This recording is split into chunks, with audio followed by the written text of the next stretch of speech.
बड़े बंगले की बहुरानी।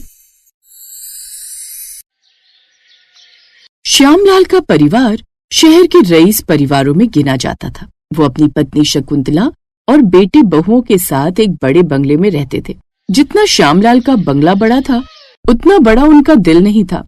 वो बहुत तेज तर्रार और सख्त स्वभाव वाले थे और ऐसा ही स्वभाव उनके परिवार में बाकी सभी सदस्यों का भी था, सिवाय उनकी छोटी बहू गोपी को छोड़कर। छोटी बहू गोपी एक साधारण परिवार से आई थी, इसलिए वो बहुत ही दयालु और मिलनसार स्वभाव की थी। घर के नौकरों और फैक्ट्री के मजदूरों के प्रति उसके मन में बहुत दया भाव था, पर उसके इस स्वभाव की वजह से उसे परिवार वालों से बहुत ताने भी सुनने को मिलते थे। गोदाम से कपड़े के सारे थान फैक्ट्री में आज ही भिजवाने, माल निकलवा ले जाकर। मालिक, आज 2 नौकर छुट्टी पर हैं, मैं फैक्ट्री से अकेले ही आया हूँ। तो इसमें मैं क्या करूँ, माल अकेला लेकर जा। मालिक, तुझे सुनाई नहीं देता बाबूजी ने क्या कहा? चुपचाप गोदाम से माल निकाल और ठेले पर रख। नौकर मोहन का चेहरा लटक गया। उसकी उस दिन तबीयत ठीक नहीं थी, उसे तेज बुखार था। बेचारा घर में बने गोदाम में गया और कपड़े के थान अपनी पीठ पर रखकर बाहर तक लाने लगा। तभी मोहन का पैर फिसल गया और वो जोर से गिर पड़ा। कपड़े का थान आंगन में पड़े कीचड़ में गंदा हो गया। हाय हाय बाबूजी, देखो मोहन ने कपड़े का थान कीचड़ में गंदा कर दिया। कितना बड़ा नुकसान कर दिया। क्या ये कैसे हो गया? अरे आंखों से अंधे, तुझे दिखाई नहीं देता? एक काम बोला तुझे, वो भी ठीक से नहीं हुआ। काका, आपको कहीं लगी तो नहीं? गोपी, क्या कर रही हो? दूर हटो। नौकरों को ज्यादा दया दिखाओ तो सिर पर चढ़ जाते हैं। मैं देखती हूँ कि तुम हर समय ये घर और फैक्ट्री के नौकरों पर जो दया भाव दिखाती रहती हो। मुझे तुम्हारी आदत बिल्कुल अच्छी नहीं लगती। और तुम इस बड़े बंगले की बहू हो, एक अमीर पैसे वाले खानदान में तुम्हारी शादी हुई है, फिर भी तुम्हें समझ नहीं है कि इन गरीबों को ज्यादा मुंह लगाना ठीक नहीं। बाबूजी, देखो आपकी छोटी बहू को इन नौकरों पर कितनी दया आती है। इसने हमारा नुकसान कर दिया और ऊपर से इन्हें दया दिखा रही है। देख मोहन, तूने जो नुकसान किया है उसकी भरपाई तेरी तनख्वाह से ही होगी। अब अगले महीने जो तुझे तनख्वाह मिलेगी उसमें से मैं स्थान के पैसे काट लूंगा। बाबूजी, मोहन ने इस महीने 2 छुट्टी भी ली है, उसके भी काट लेना। ठीक है, तो इसकी तनख्वाह से पूरे 2500 रुपए कटेंगे। मोहन बुखार में तपा हुआ सारा माल ठेली पर रखकर फैक्ट्री पहुंचता है। गोपी, तुम्हें कितनी बार कहा है, तुम इन नौकरों की तरफदारी करना बंद कर दो। मैं जब फैक्ट्री से लौटा तो मुझे सारी बात पता चली। तुम्हें क्या जरूरत थी मोहन पर दया दिखाने की? तुम्हारी वजह से मुझे भी सुनने को मिलता है आज के बाद तुम किसी नौकर की मदद नहीं करोगी। पर सुनील ने गोपी की बात अनसुनी कर दी और गुस्से में कमरे से बाहर चला गया। घर में काम करने वाली नौकरानी ने गोपी को बताया कि मोहन के घर की हालत बहुत खराब है। उसकी बात सुनकर गोपी को मोहन पर तरस आ गया और फिर वो अगले दिन चुपचाप मोहन के घर पहुंची। छोटा सा टूटा फूटा मकान और कोने में पड़ी मोहन की बीमार पत्नी। अरे बहू रानी, आप यहाँ? अगर मालिक को पता चला तो मेरी नौकरी चली जाएगी। मोहन काका, बाबूजी को पता नहीं चलेगा। ये दवाइयाँ ले लीजिए और ये कुछ पैसे भी हैं। पत्नी बच्चों के लिए दूध, फल और खाने का सामान ले आना। बहू रानी, आप तो भगवान हैं हमारे लिए। मालिक तनख्वाह काट लेते हैं मगर आप हमें जिंदा रखती हैं। बहू रानी, आप बड़े बंगले वाली हो, पर आपका दिल बड़े बंगले से भी बहुत बड़ा है। भगवान आपको खूब खुशियाँ दे। गोपी रोज छिपकर मजदूरों की मदद करती रही। किसी के बच्चों की फीस भरती, किसी की दवाई खरीदती, किसी के घर राशन भिजवाती। फैक्ट्री के सभी मजदूर पीठ पीछे गोपी की बहुत अच्छाई करते थे। छोटी बहू रानी तो मानो साक्षात देवी का रूप है। एक तरफ बड़े बंगले में रहने वाले मालिक और परिवार के बाकी सब लोग इतने स्वार्थी हैं, और एक तरफ छोटी बहू रानी कितनी दयालु और मददगार है। सही कह रही हो कमला बहन, छोटी बहू रानी हम सबकी बहुत मदद करती है, वरना मालिक तो हमसे काम भी लेते हैं और तनख्वाह भी पूरी नहीं देते, ऊपर से जुल्म और करते हैं। भगवान छोटी बहू रानी को हमेशा खुश रखे, हम तो बस यही दुआ करते हैं। लेकिन ये सब ज्यादा दिन तक छुप नहीं सका। बड़ी बहू सुधा को गोपी के बारे में सच पता चल जाता है और वो सीधी अपने सास ससुर के पास जाती है। माँ जी, बाबूजी, आपकी छोटी बहू खुले हाथों से फैक्ट्री के नौकरों पर पैसा लुटा रही है। आपसे छुपकर उनकी मदद कर रही है। ये क्या गोपी, ये सब सच है? इसकी चुप्पी में ही इसका जवाब छुपा है। ये घर के नौकरों की मदद कर रही है। गोपी जानती थी कि उसका सच सामने आ गया है, इसलिए उसके पास चुप रहने के सिवा कोई और रास्ता नहीं था।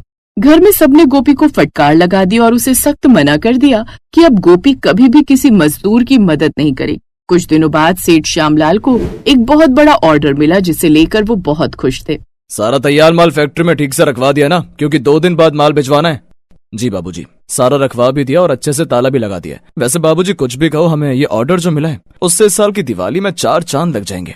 फिर तो मैं दिवाली की ढेर सारी शॉपिंग करने वाली हूँ। बाबूजी मैं तो पहले ही कह देती हूँ, जो भी कमाई होगी उसमें से मुझे आप अच्छा खासा नेक दे ही देना, ताकि मैं अपने बच्चों और अपने लिए दिवाली पर बढ़िया से उपहार खरीद सकूं। चिंता मत करो बहू, इस ऑर्डर से इस बार तो क्या, अगले कई साल तक की दिवाली हमारी धूमधाम से बीतने वाली है, क्योंकि इस ऑर्डर के बाद हमारा काम और बढ़ जाएगा।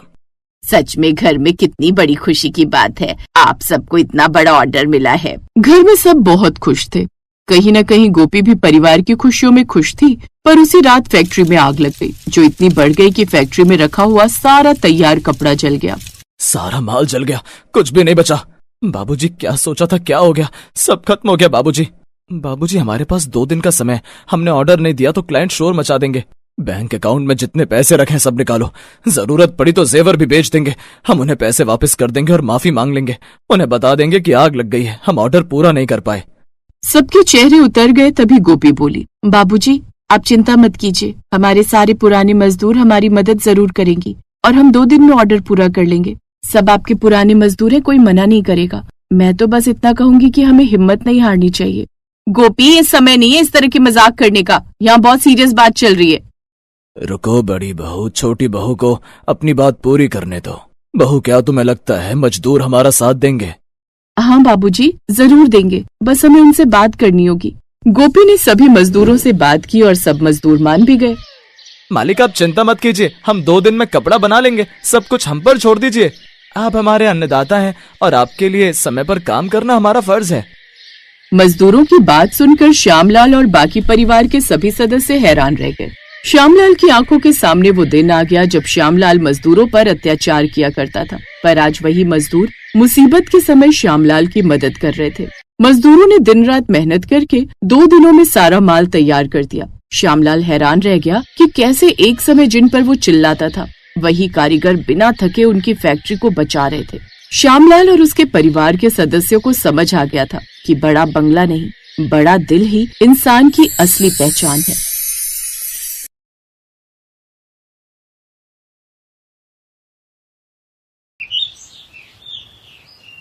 उत्तर प्रदेश के मिर्जापुर गांव में रहते थे चौधरी वीरेंद्र सिंह।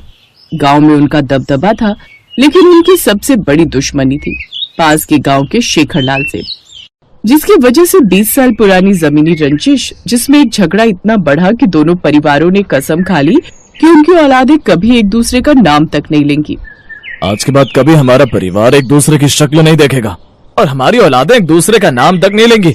अब से चौधरी वीरेंद्र सिंह का परिवार हमारा कट्टर दुश्मन है। उस दिन के बाद दोनों परिवारों ने एक दूसरे की शक्ल तक नहीं देखी।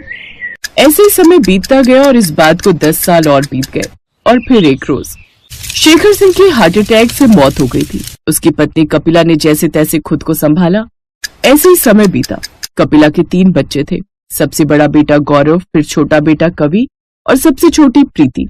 कुछ समय बाद गौरव आगे की पढ़ाई के लिए शहर चला गया और चौधरी वीरेंद्र सिंह की बेटी भी वहीं रहकर पढ़ाई करने लगी। कुछ समय बाद दोनों एक ही कंपनी में थे, जहां साथ में रहते हुए दोनों दुश्मन के बच्चों के बीच में गहरी दोस्ती हुई और फिर प्यार में बदल गई। इधर गांव में कपिला घर के कामकाज निपटाते हुए, इन बूढ़ी हड्डियों में अब इतनी जान नहीं रह गई। अब तो गौरव बेटे की भी नौकरी लग गई है। इस बार गांव लौटेगा तो उसे शादी करने के लिए बोल दूंगी। बहू घर में आएगी तो कम से कम कुछ तो आराम मिलेगा इन हड्डियों को। फिर एक रोज गौरव जब वापस गांव आया तो गौरव ने गीता के बारे में सब बता दिया। दुश्मन की बेटी का नाम सुनकर कपिला बुरी तरह टूट गई और गौरव पर खूब गुस्सा करने लगी। कर भी मत लेना मेरे जीते जी, इस घर में वो लड़की बहू बनकर कभी नहीं आएगी, समझा तू? ये पहली बार था जब कपिला ने गौरव को इतनी बुरी तरह से डांटा था। उस दिन के बाद से कई चीजें बदल गईं। अब कपिला गौरव से कम ही बात करती थी। और फिर एक दिन दरवाजे की घंटी बजी। कपिला ने दरवाजा खोला तो सामने गौरव और गीता शादी के जोड़े में खड़े थे। माँ गीता के पिताजी नहीं रहे, अब उसका इस दुनिया में मेरे सिवा कोई नहीं है। मैं जानता हूँ कि ना तो आप गीता को अपनाएंगी और ना ही मुझे, इसलिए मैं अपनी नई दुनिया शुरू करने जा रहा हूँ। हम बस आपका आशीर्वाद लेने आए। गीता और गौरव हाथ जोड़े कपिला के सामने गिड़गिड़ा रहे थे। कपिला की आंखों से आंसू बहने लगे, पर उसने एक शब्द नहीं बोला और उन दोनों के मुंह पर ही दरवाजा बंद कर दिया। ये सब मेरी वजह से हुआ है। नहीं, तुम खुद को कसूरवार मत ठहराओ। मैं जानता हूं एक दिन ऐसा आएगा जब माँ मेरी पसंद पर गर्व करेंगी। गीता और गौरव वहाँ से चले। दरवाजे के पास खड़ी कपिला उनकी बातें सुनती रही और फिर वो जोर जोर से रोने लगी। ऐसे ही कई साल बीत गए। अब गौरव एक नए शहर में अच्छी नौकरी कर रहा था। उसके पास बड़ा सा बंगला था, कार थी, सब कुछ था। हाँ जी मैडम, शादी की सालगिरह मुबारक हो। माय डियर हस्बैंड, तुम्हें भी एनिवर्सरी मुबारक हो। बताओ क्या खाओगे आज? एक काम करते हैं, शाम को कहीं बाहर डिनर पर चलेंगे। अभी बढ़िया सा हलवा बनाते हैं और उसको खाते हैं। किरण, ओ किरण, क्या है? आपको चैन नहीं है क्या? हर 5 मिनट में मेरा ही नाम जपती रहती हो। अरे इतना जप अगर भगवान के नाम का करोगी तो स्वर्ग मिलेगा। बहू गुस्सा मत कर, थोड़ा सा हलवा बना ले, बहुत मन कर रहा है खाने का। मेरे पास दुनिया भर के काम है, ठीक है ना? एक तो आपकी बेटी किसी काम की नहीं है, सारा दिन तुम दोनों की सेवा में ही निकल जाता है मेरा। तो अपनी फरमाइशें जरा बंद करो, समझी? किरण मुंह घुमाकर वहां से चली गई और कपिला उसकी बदतमीजी देखकर हैरान थी। गौरव के घर छोड़कर जाने के कुछ ही महीनों बाद कपिला ने कवि की शादी करा दी थी। उसने किरण को खुद पसंद किया था, लेकिन शादी के बाद किरण के तेवर देखकर अब कपिला के पास सिवाय पछतावे के कुछ और नहीं था। तभी थोड़ी देर बाद कपिला को किरण के चीखने की आवाज आई। हाय, एक तो न काम की न काज की, दुश्मन अनाज की। और अगर तेरे से कुछ होता नहीं तो आराम से बैठकर ठूसना। कितना महंगा गिलास फोड़ दिया, अपने घर से लेकर आई थी मैं दहेज में। चल अब हट यहाँ से, लूली कहीं की। भाभी, मैं तो बस पानी पीने आई थी। मत आया करो देवी जी, हमें आदेश दिया करो, हम पहुंचा देंगे आपके बिस्तर तक। अरे तेरे इस दिव्यांग कोटे का सबसे बड़ा दुख तो मैंने ही झेला है। मेरा पति बेचारा कमा कमा कर मरा जा रहा है और ये यहाँ बर्तन तोड़ रही हैं। इसी तरह अगले दिन। भाभी, एक रोटी और मिलेगी? हाँ हाँ, क्यों नहीं, हलवाई बैठे हैं ना यहाँ जो तुम्हें 56 भोग खिलाएंगे। ये कैसी बात है किरण, वो बेचारी बस एक रोटी ही तो मांग रही है। अच्छा, तो आप क्यों नहीं बना देती उसके लिए रोटी? क्या यहाँ सबका पेट भरने का जिम्मा मेरा और मेरे पति का ही है क्या? तू कब तक ऐसे बैठा रहेगा, कुछ बोलता क्यों नहीं? क्या बोलूं मैं? अरे एक रोटी कम है तो क्या हो गया? अब किरण बेचारी फिर से रोटी बनाए क्या तुम लोगों के लिए? माँ, तुम भी ना अभी इतनी बूढ़ी नहीं हुई हो, कायदे से घर का काम तुम्हें भी करना चाहिए। जैसे कवि ने ये बात कही तभी दरवाजे पर कुछ गिरने की आवाज आई। सभी ने दरवाजे की तरफ देखा। वहां गीता और गौरव मिठाई का डिब्बा लिए खड़े थे जो अब जमीन पर पड़ी हुई थी। सारी बातें सुनने के बाद उनका मुंह खुला का खुला रह गया। माँ, इतना सब कुछ हो रहा है आपके साथ और आपने एक बार मुझे नहीं बताया। अरे मैं तो मिठाई लेकर आया था, लेकिन मुझे क्या मालूम था कि आपके अपने ही घर में आपके और मेरी बहन के लिए इतनी कड़वाहट है। ये क्या बोल रहे भैया? एक शब्द नहीं बोलेगा तो, समझा? गौरव ने अगले ही पल उन्हें साथ में कार में बिठा लिया। फिर घर पहुंचकर, गीता, माँ और प्रीति का कमरा रेडी कर दो। जी बस अभी करती हूँ। ना, जाओ जाकर नहा लो, मन हल्का हो जाएगा। थोड़ी ही देर बाद कपिला और प्रीति नहाकर आ गए और फिर खाने की मेज पर। प्रीति, ये लो हलवा, तुम्हें पसंद है ना? और माँ जी, ये आपकी तुरई की सब्जी, आपको अच्छी लगती है ना? सुबह जब वो और प्रीति उठी तो देखा गीता उनके सामने एक ट्रे लेकर खड़ी थी। माँ जी, चाय में शक्कर कितनी डालूं?